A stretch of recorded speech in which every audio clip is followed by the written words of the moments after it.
Hello' everyone, আপোনালোকে বাৰু অংগনবাদীৰ পৰা দিয়া মাল্টিগ্ৰেইন চুজি হালোৱাটো খায়নে বাৰু?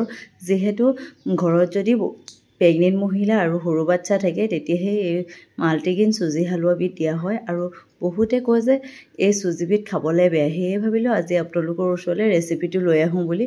আৰু বলক এতিয়া ৰেচিপিটো ওচৰলৈ যাওঁ। এখন কেৰাহী পাতি লৈছোঁ, তাতে ঘি 2 চামুচ আৰু তাতে চুজিখিনি দি ভালদৰে ল' ফ্লেমত 3 মিনিটৰ কাৰণে ভাজি লৈছোঁ আৰু তাতে গৰম কৰি থোৱা গাখীৰখিনি দি পিনি মই ভালদৰে লৰাই দিম। যিহেতু চুজিখিনি গাখীৰ দিয়াৰ লগে লগে লদা বান্ধি যায়, তাৰ কাৰণে খুব ভালদৰে লৰাব লাগিব, নহ'লে বা লদা থাকি যাব পাৰে। আৰু ইয়াত চেনি দিয়া থাকে, তথাপিতো অকণমান মিঠাটো কম হোৱাৰ বাবে মই ইয়াতে গুড় 2 চামুচ দিছোঁ আৰু দি পিনি মই ঢাকনা লগাই 5 মিনিটৰ কাৰণে ঢাকি ৰাখি দিছোঁ, খুব ভালদৰে সিজি যাবৰ কাৰণে। আৰু ইয়াতে মই এতিয়া ধুনীয়াকৈ ৰেডি কৰিছোঁ চুজিখিনি দি, তাৰ ওপৰত গাখীৰ আৰু অকণমান গুড় 1 চামুচ দিছোঁ। আপোনালোকে ড্ৰাই ফ্ৰুট থাকিলে দিব পাৰে, মই ড্ৰাই ফ্ৰুট দিছিলোঁ যিহেতু দেখুওৱা নহ'ল।